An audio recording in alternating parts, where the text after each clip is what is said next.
était une machine de guerre, mais la souffrance lui a enseigné la sagesse.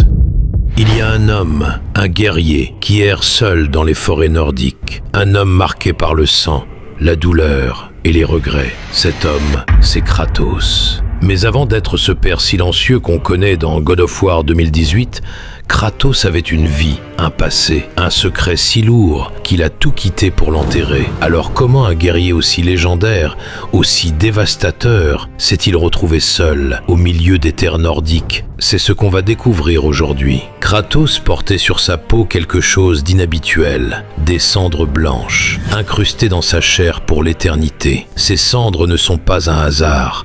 Elles sont le symbole de sa douleur la plus profonde, le rappel permanent de ce qu'il a perdu, de ce qu'il a fait. Un fardeau qu'il porte sur lui chaque jour, chaque nuit, sans pouvoir l'effacer. Après des années de guerre, de sang et de destruction, Kratos a pris une décision que personne n'aurait pu anticiper. Il a fui, non pas par lâcheté, mais parce qu'il voulait rompre le cycle, briser cette malédiction qui faisait de lui une machine à détruire tout ce qu'il touchait. Il voulait changer, devenir autre chose, quelqu'un de différent. Il a alors traversé des terres inconnues, jusqu'à atteindre le royaume nordique, un endroit où personne ne le connaissait, où son nom ne voulait rien dire. Pour la première fois de sa vie, Kratos était anonyme, libre, et c'est là qu'il rencontre Faye, une femme énigmatique, silencieuse, aussi forte qu'elle était mystérieuse. Mais voilà ce qui est troublant. Faye n'était pas une femme ordinaire, elle connaissait Kratos, pas l'homme qu'il était devenu, mais celui qu'il avait été. Elle savait exactement qui elle choisissait comme compagnon, et elle l'a choisi quand même.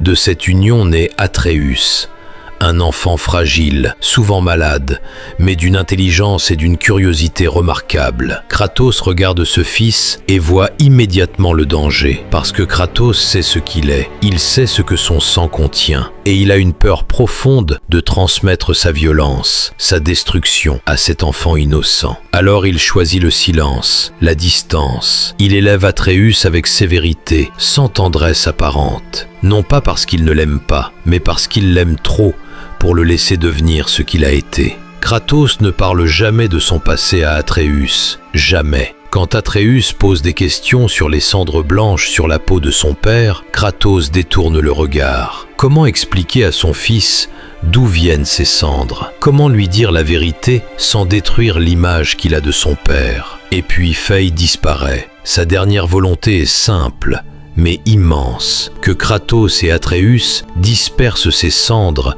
au sommet de la montagne la plus haute des 9 royaumes. Un dernier voyage, un dernier défi, pour un père et un fils qui ne se connaissent presque pas. Mais ce voyage ne sera pas simple, parce que Faye cachait elle aussi des secrets qui allaient changer à jamais la vision qu'Atreus avait de lui-même, et celle que Kratos avait de son propre destin. Faye savait exactement ce qui allait se passer. Elle avait tout prévu depuis le début. Kratos pensait avoir fui son passé. Il pensait pouvoir offrir à son fils une vie normale, loin de la violence et du chaos. Mais le passé ne meurt jamais vraiment. Il attend. Et dans les terres nordiques, il allait le rattraper plus vite qu'il ne le pensait.